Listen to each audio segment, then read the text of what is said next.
Alright, hello YouTube viewers, this is Extra99 again. We're back with a guinea pig cage, which I had built and shown my viewers kind of how to build the cage in a previous video a few weeks back. And also have a video of our two guinea pigs meeting for the first time. And in that video, neither one of the guinea pigs, even Ginger, which is our first one here on top, had made it up the ramp. It took about almost a week before she got enough courage up to come up the ramp. Hello, Ginger. How you doing, girl? Hey, Ginger. And there's the hole going down the ramp. And it looks like down here we have Stormy, which is she's gotten a little bit bigger, and it looks like she's thinking about going up the ramp. And the two guinea pigs have become pretty good friends. When we did introduce them the first time on the previous video a few weeks ago, it was kind of a filling out process. It looked like Ginger was licking the new one, Stormy, just a little bit.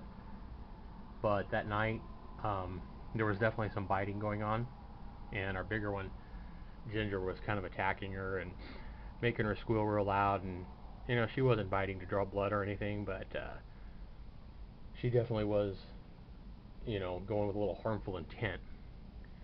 So what we kind of did is I just kind of put the little one upstairs and put our bigger one downstairs, and I just put a piece of plastic over the upstairs ramp so that they couldn't get to each other. Put a separate water bottle on each level and that kind of thing. But now it took them about a week to, you know, finally get used to each other, and now a lot of times they'll play together and kind of hop around together, which they call popcorning. So sometimes they will just kind of popcorn together. And we've bought a litter box now for them, which helps. Sometimes they do use it. They still kind of go wherever they want though, which does make kind of a mess. And got to clean the cage, you know, about once a week at the most, sometimes more often than that. We have upgraded our bedding material from the bedding that you can buy, which is very messy. We've now upgraded to fleece material, which you see, and underneath the fleece we're using first a layer of newspaper, and then over that we're using just old towels that are absorbent, and then the fleece kind of allows the urine and stuff to go through it and absorb into the towel below, and that way it keeps them kind of dry. So we got Ginger wanting to come down now, it looks like. And if you can hear that sound Ginger's making, is it's a curious sound. She's curious about something.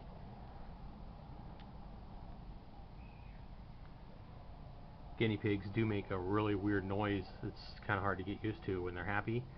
When you pet them, it almost sounds like they're crying or whining, but it definitely is a happy sound.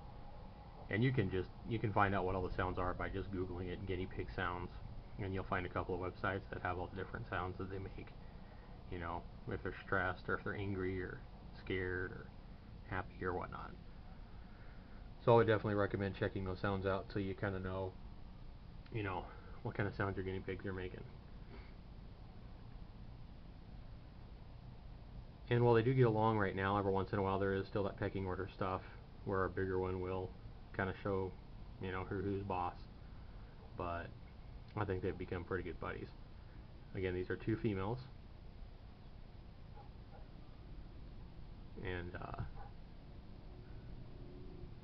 you got to really watch it if you get two males together. Obviously a female and a male will breed, so unless you're wanting to breed, you might want to stay away from that combination, unless you get one of them fixed, of course. But two males, if you do get two males, you can have some really bloody battles, from what I understand. Sometimes they will get along, but you just never know. And you definitely got a lot better chance of social success with two females.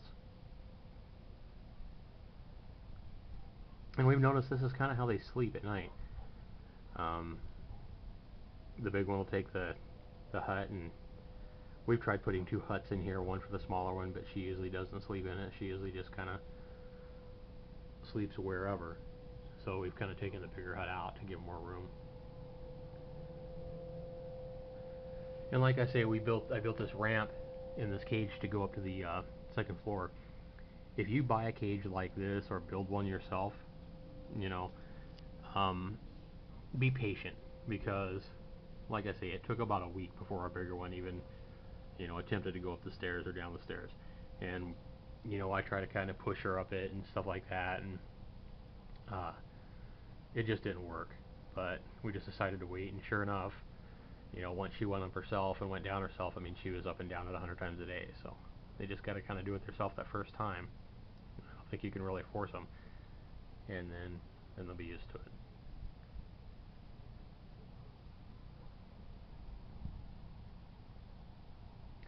And this isn't the most exciting of videos, but I just wanted to record a new video and kind of let you know how our guinea pig guinea pig cage has been upgraded to the new fleece material, and kind of how they're getting along.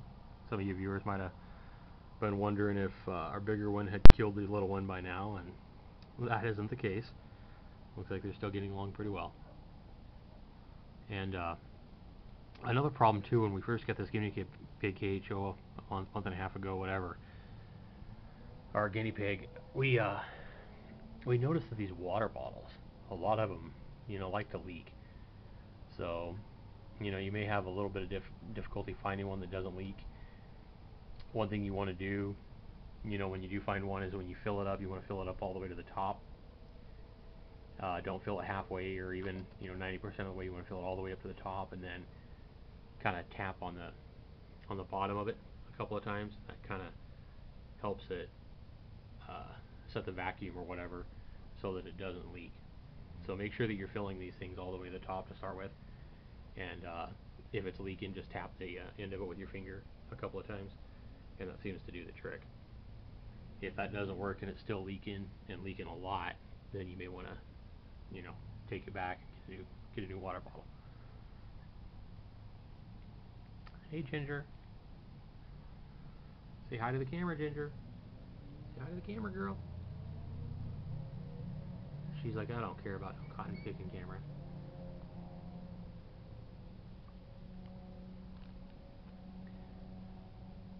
And like I say, she's not scared to go up and down the ramp now. She sure was that first week or so, though.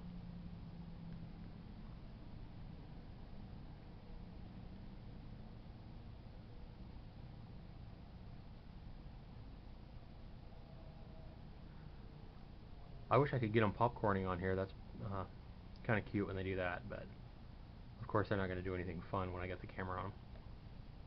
Not that they're exciting animals anyway, but my kids and my wife like them quite a bit, so there you have it. What do you think, Stormy? Huh? What do you think, girl?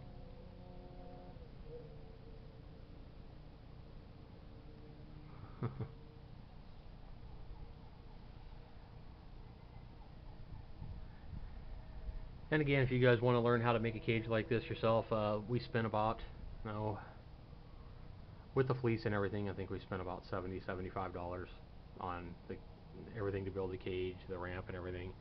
It's just a little bit time consuming.